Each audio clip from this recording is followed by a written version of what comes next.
Hi everyone. Today is the eve of Time to Talk Day. I'm Jo Loughran and I am Director of Time to Change and we cover England. So our programme is all about ending stigma, discrimination and thinking about behaviour change around mental health. We are focusing this year as part of our Time to Talk Day, as we do every year with a different theme, on the power of small. And why is that? Because we know how important just those tiny conversations that feel insignificant to us when we're in the midst of having them can make that really massive difference to people's lives. I'm joined very luckily today by the leaders of all of our other sister campaigns, also working to challenge stigma and discrimination. And I would like now, if I can, to just ask people to just introduce themselves and tell us a little bit about, you know, the ambition for the anti-stigma programmes that you're all running. Okay, so Jo, I'm Alex Bundy and I work for Inspire and I'm the Group Director for Mental Health and Addiction Services. I'm also Inspire look after the Change Your Mind anti-stigma campaign here in Northern Ireland. Inspire look across the disciplines of mental health and addictions, but also learning disability and autism, with a wide remit dealing with a lot of supported living, mental health accommodations, floating support services. So a whole range of services aimed at supporting people with mental health and addiction issues. Thank you. Hi Jo, I'll go next. I'm Wendy Halliday and I'm Director of CME in Scotland. And CME is the national programme that's funded by Scottish Government. And our aim is to end mental health stigma and discrimination. And obviously to do that, we really engage lots of different partners and to really try to encourage them to consider how they might address stigma as just core to their business. So increasingly what we're saying is that, you know, an anti-stigma approach needs to rest with lots of people across Scotland. And the only way that we'll address it nationally is to be sure that we are working alongside many other partners. And I guess an important part of that is ensuring that lived experience, people with experience are really guiding and influencing what we do.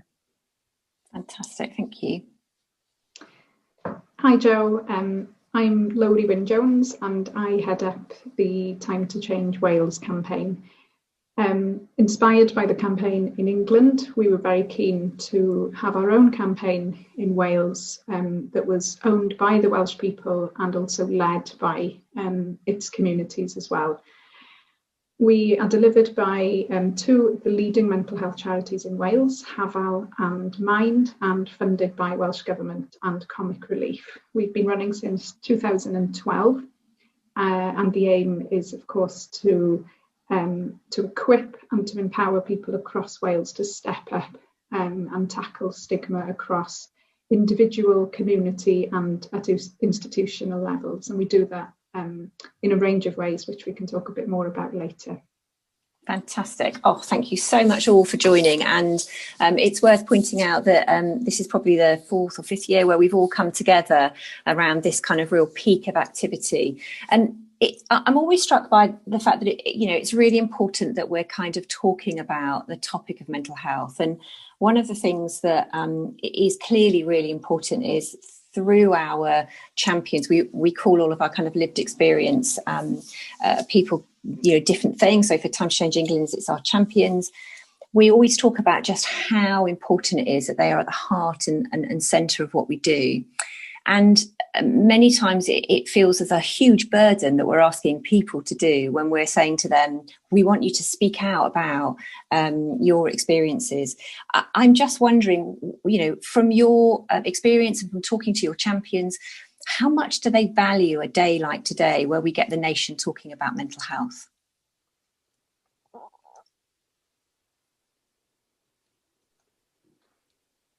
I think for them it's instrumental to have one day a year where they feel, they're superstars throughout the year, but that one day to shine, I think, is really, really important.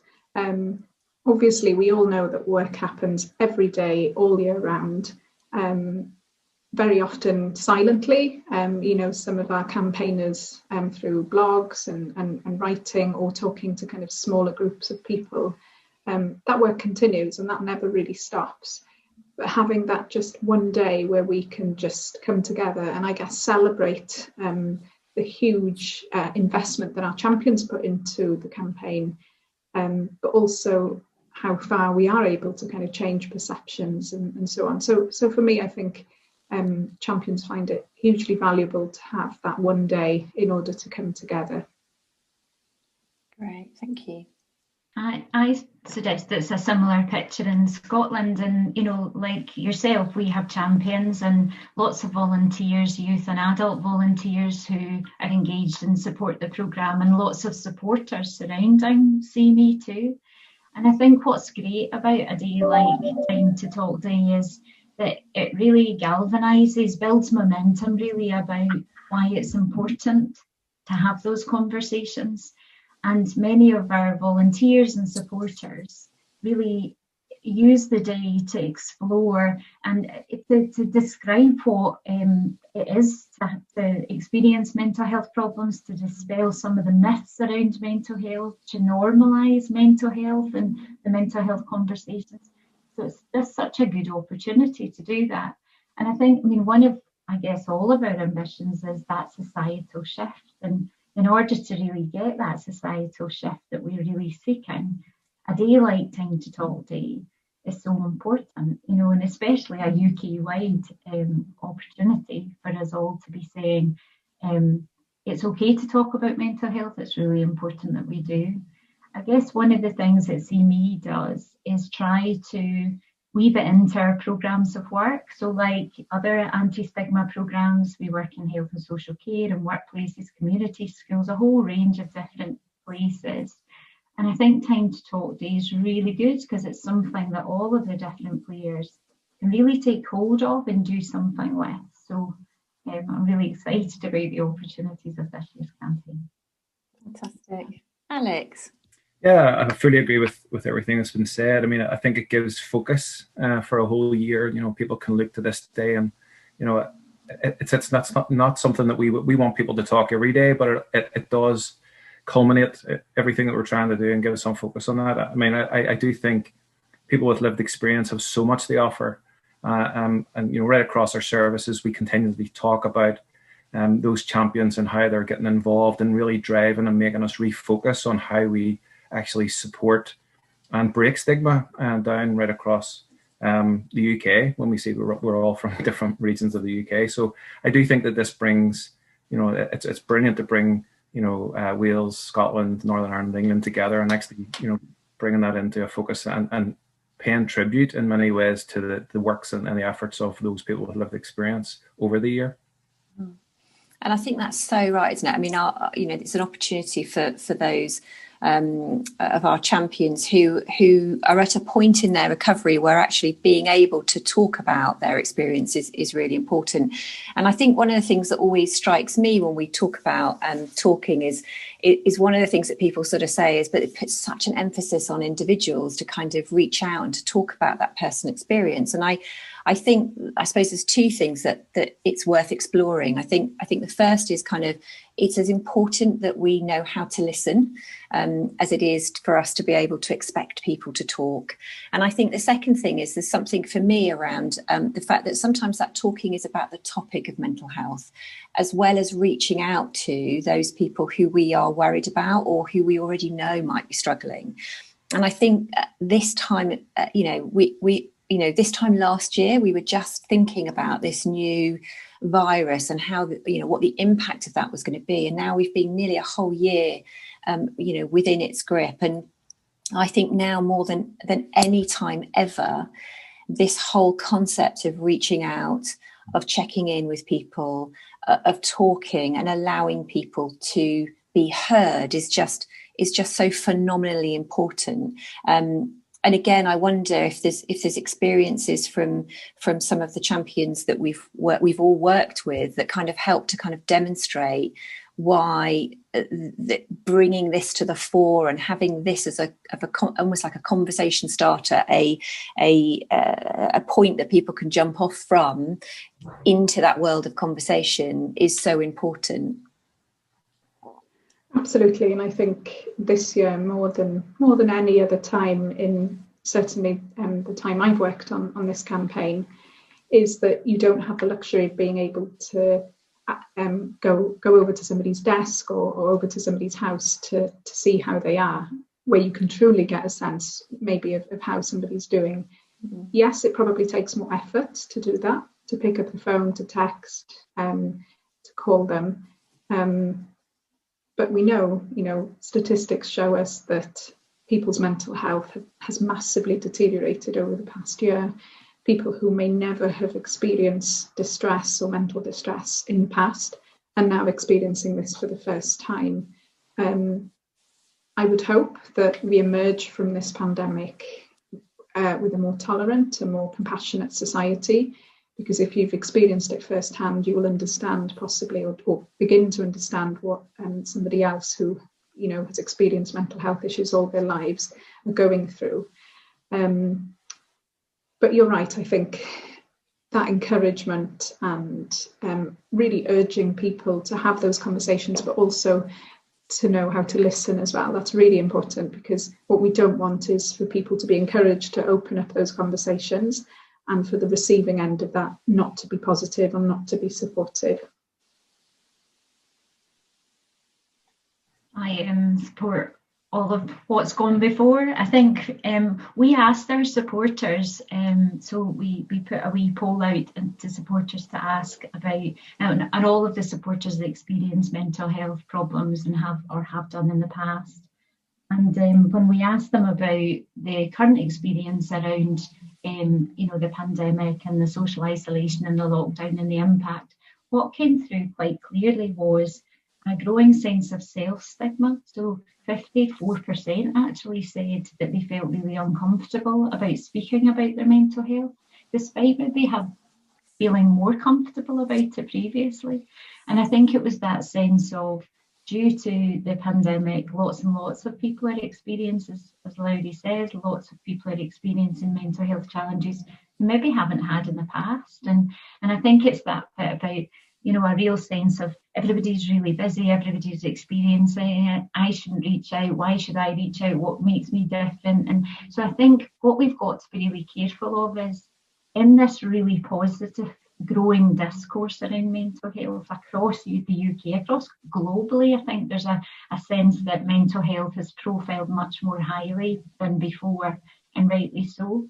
I don't think we can be complacent and assume that everybody's talking about mental health. I think we know that there are populations and groups and people who, for whatever reason, just aren't. And that's maybe for fear, for anxiety about what's going to happen when I do open that conversation, etc. So I think there's something for me about, now more than ever, we should really be encouraging people to open up no matter what their circumstances. So if they're experiencing mental health problems for the first time, or if they've had existing mental health problems or previous mental health problems, it doesn't matter. You need to be able to speak out and be comfortable about that. And I think Time to Talk Day gives us a chance really to put a bit of momentum behind that.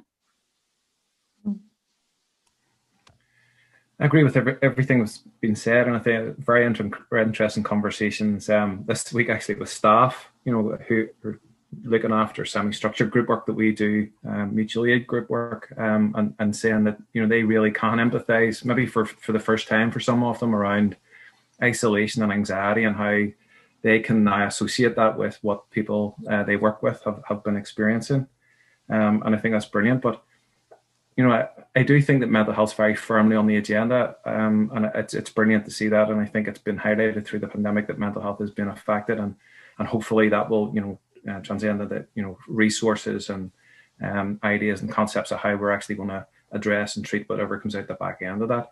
But the concerns I do have, I suppose, sometimes are that, are we necessarily looking at the factors that are there around, for example, things like poverty, health inequalities, and then some of those drivers, are we actually putting that on the agenda? And that's what we're hearing from people who have experienced mental health problems in the past. Those are the things that are actually driving their poor mental health. And as much as they think it's good to break the stigma, sometimes the other things that need to be talked about aren't as a parent are on the agenda for them.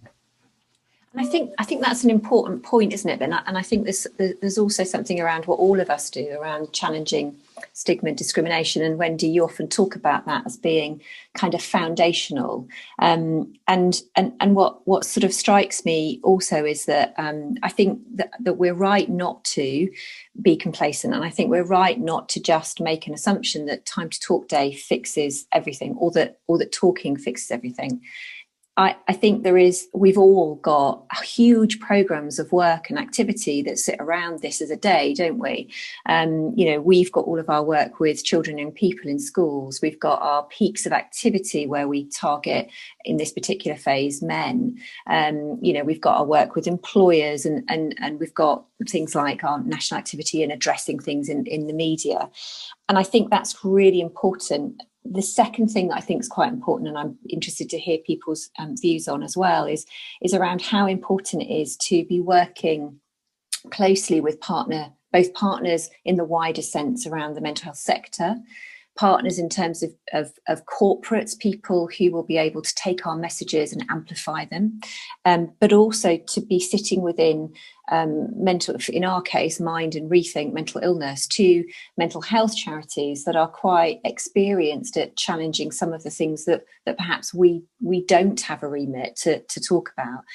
I'm just wondering about how important all of those factors might be for everybody, and people's experience of how they've kind of knitted together to create a good, wholesome whole that allows the sort of the environment to be one that is safe for people to talk about this as a topic.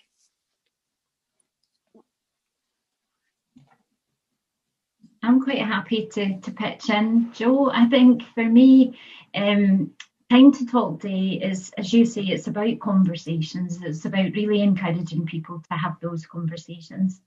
But inevitably what we're hoping is those conversations lead to something. They lead to something in terms of making better outcomes, making it a better experience for people, those that speak out and those that are listening and trying to guide and support or provide signposting or whatever to people. So it's that relational conversation. But I think one of the things, just as you were speaking, that really struck me is, in order for those conversations to be successful, the infrastructure needs to be in place. So that's where we do need access to good supports for people when they're reaching out for the first time. Where can we guide people to? And I think Scotland, as I'm sure is in the case of your own countries, we've invested significantly in that infrastructure, trying to be sure that where we can, that people, once they've identified that things aren't quite right, they're struggling with their mental health, they can reach out as early as possible. And I think that's where it's important in terms of our work can't sit in isolation. It needs to be part of that wider infrastructure and that wider partnership approach.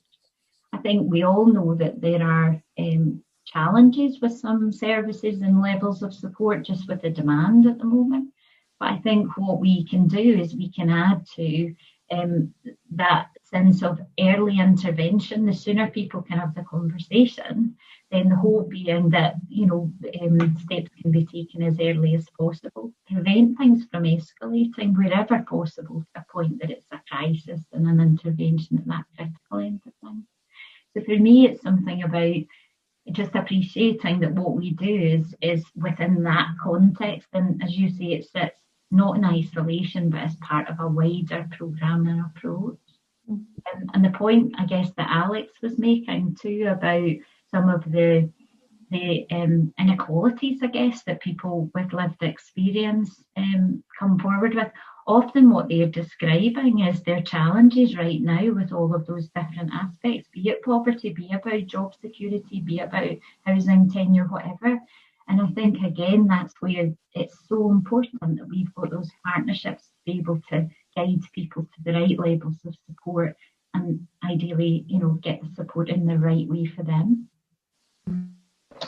I completely agree. I think we as, collectively as campaigns have a real sense, or should have a sense of responsibility that from the moment we engage with people who bravely, make themselves known to us and want to share their experience, that we can confidently signpost them to where we think, is the most appropriate avenue. And I know I can't say hand on heart that, in Wales, that every single person experiencing mental health issues will get the sort of support that they need. I don't think any of us can say that. And there are fundamental flaws and lack of funding and all of the things that we hear about, day in, day out. But you're right, we're one significant but small part of a much bigger ecosystem or support system. And I think, days like Time to Talk Day really highlight and define who we are and define who we're not as well, because I'm sure you would agree that occasionally we have maybe been seen to or been perceived maybe by some of our supporters as maybe wanting to be everything, and we have to be really clear around the boundaries of we're an awareness raising campaign. We campaign for challenging stigma and discrimination. Yes, we support people up to a point, but we don't offer services in many ways, but we have those relationships. We can pass on details of our host organisations and all of the really strong networks and partners that we have sitting behind the campaign. So I think it is very much about the identity and how we're perceived by our supporters, because I think that's really, really important, so that people can manage the expectations really of why we do what we do and what we can't do as well. Yeah, absolutely agree again. And I think, from our perspective here in Northern Ireland, looking at, how do we break stigma, but also how do we increase conversation and make every contact count, when someone comes into contact with someone else, that really needs to count. And also the value of the small conversation. And that's part of, what we're here to talk about. But, just asking those questions and taking an opportunity to listen. We're not here, and we can't fix the world because we don't have all the existing services or the external services. But it's also, I think, when we get into that help-seeking behaviour and people actually reach out for help, trying to tie up as best we can and making sure that we are linked. And you talked about partnership working, and it's so important that we have and form those partnerships, whether it be at a community level, whether it be, we work with sports very closely, whether it be within employers and our employee assistance programs, but making sure that people are aware of the help and support that is available. Because, when we look at a lot of the referrals or a lot of the people that we would support, they're actually not aware. And what doesn't help is this sometimes blanket statements that there's no resources or there's a lack of resources right across the board, and sometimes that actually stagnates and stops help-seeking behaviours coming out. And it's really, again, sort of just picking up on that bit. And I think that there's something also around trying to encourage people who are on the kind of listening end of that conversation, that actually people aren't expecting, one, all the answers from you, and two, they don't expect you to be an expert, but actually it's that ability. I know, I've had conversations with people running late for a train. Well, not running late for a train. Trains have stopped working. Having a conversation where everybody starts to be, have that camaraderie, because we're all in the same boat, and you chat for the first time, mostly on the commute. You're just doing that, right? But you chat, and then people say to you, oh, what do you do for a living? Well, I very proudly run this program called Time to Change. It's anti-stigma, it's behaviour change. And they go, oh, that's great. And then I've had those conversations with people because they feel, one, permitted to have that chat with me, two, because they know that I'm very likely, unless I'm doing my job quite badly, to be quite receptive to hearing what people have got to say. And I've seen the kind of almost transformation of people who may have really not spoken about this at all, or to very few people, feeling the freedom of being able to have a conversation about their mental health.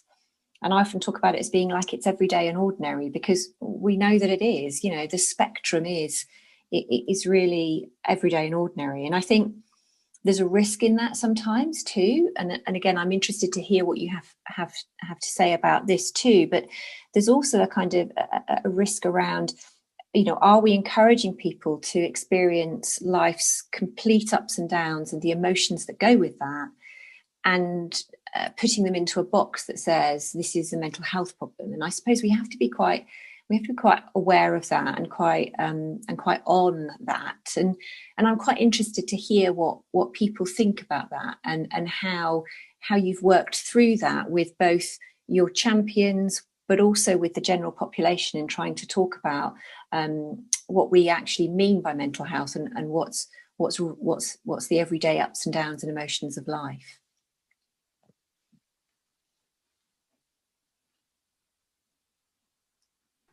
I think just going back to some of the work that we did with young people, and this is very pertinent, where our approach was quite cautious with young people, that we didn't turn everything in relation to becoming an adolescent and all of the kind of ups and downs and challenges around that we don't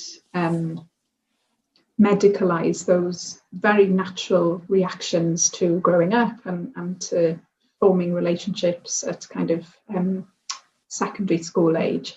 And I would say the same is carried through in our adult work as well, that not every kind of feeling low or emotion will be, assigned to a mental health condition. But I think all of this is rooted in awareness, in education around conditions. And the more we have of that, the more people are able to almost self-verify, where am I at, and place themselves on a particular spectrum, if you like, of, mild, moderate, severe. And I think it will take time to do this. And I think the more we talk about it, the more we normalise those conversations, the more information that is out there. And it's not our campaign to give all of that. I think that's a collaboration, with public health campaigns and other,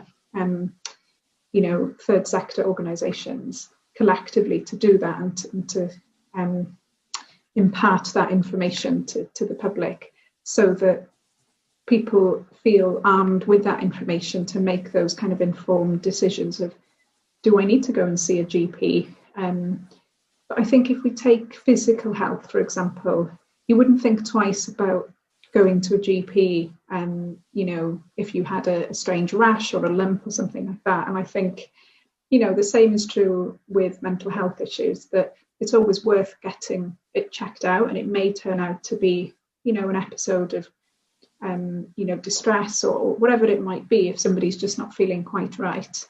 And that understanding that, not every emotion necessarily means that it's a mental health issue. So it's something that we talk about quite a bit, and when we present to all sorts of different people, that we're very clear that we shouldn't be medicalising and